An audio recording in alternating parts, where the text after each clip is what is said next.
அனைவருக்கும் வணக்கம். நாம் வெளியில் செல்லும் பொழுது ஏதாவது ஒரு கெட்ட சகுனம் நம்மளுக்கு தடுக்கும் அப்படின்னு சொல்லுவாங்க. அது எந்த மாதிரியான கெட்ட சகுனங்கள் நமக்கு காட்டும் அப்படின்னு முன்னோர்கள் சொல்லியிருக்காங்க அப்படிங்கிறத இந்த பதிவில் நாம் பார்க்கலாம். ஒரு சில விஷயங்கள் நம்மை காப்பதற்காகவே இடையூறாக வந்து சேரும். ஐயோ இப்படி நடந்து விட்டதே என்று வருத்தம் கொள்ளாமல் தலைக்கு வந்தது தலப்பாகையோடு சென்று விட்டதுன்னு நிம்மதி கொள்ளணும். நம் முன்னோர்கள் ஆபத்து வரப்போவதாக சில எதிர்மறையான விஷயங்கள் நமக்கு நடக்கும் பொழுது இது கெட்ட சகுனம் என்று சொல்வார்கள்.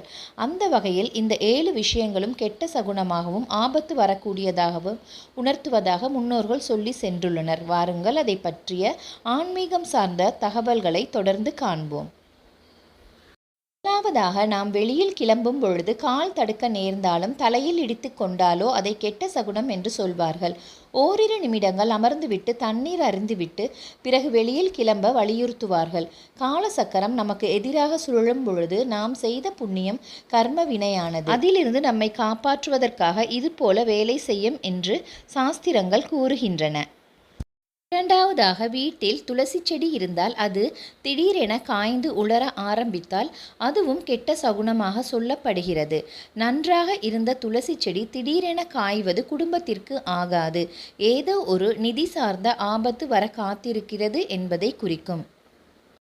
மூன்றாவதாக, பணத்தை தொலைத்துவிட்டு வருவது கெட்ட சகுனமாக கருதப்படுகிறது. பத்திரமாக வைத்திருந்த பணம் நம்மை அறியாமல் எங்காவது தொலைக்க நேர்ந்தால் பெரிய ஆபத்து வரப்போகிறது என்பதை குறிக்கிறது.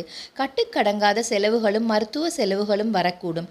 நான்காவதாக, வீட்டில் நெய் அல்லது எண்ணெய் இருந்தால் அது கீழே கொட்டக்கூடாது. கை தவறி நெய் எண்ணெய் போன்ற விஷயங்கள் கீழே கொட்டிவிட்டால் அதுவும் கெட்ட சகுனமாக கொள்ளப்படுகிறது. இது போன்ற விஷயங்கள் நடக்கும் பொழுது ஜாக்கிரதையாக எதையும் கையாள வேண்டும்.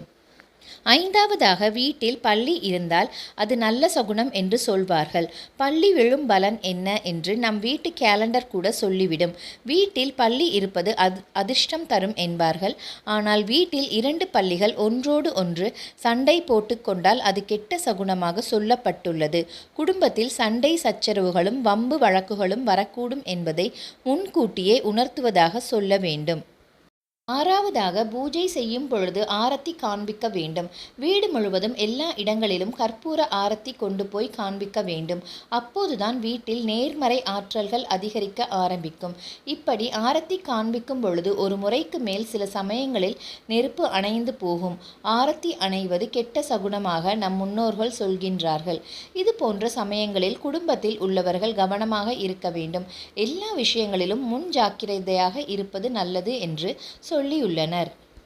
முதலாவதாக, யாராவது நீங்கள் கடந்து செல்லும் பாதையில் அல்லது உங்கள் தெருவில் இறந்தவர்கள் சடலத்தை வைத்திருந்தால் அதை பார்க்காமல் தவிர்த்துவிட்டு வேறு வழியில் செல்லக்கூடாது.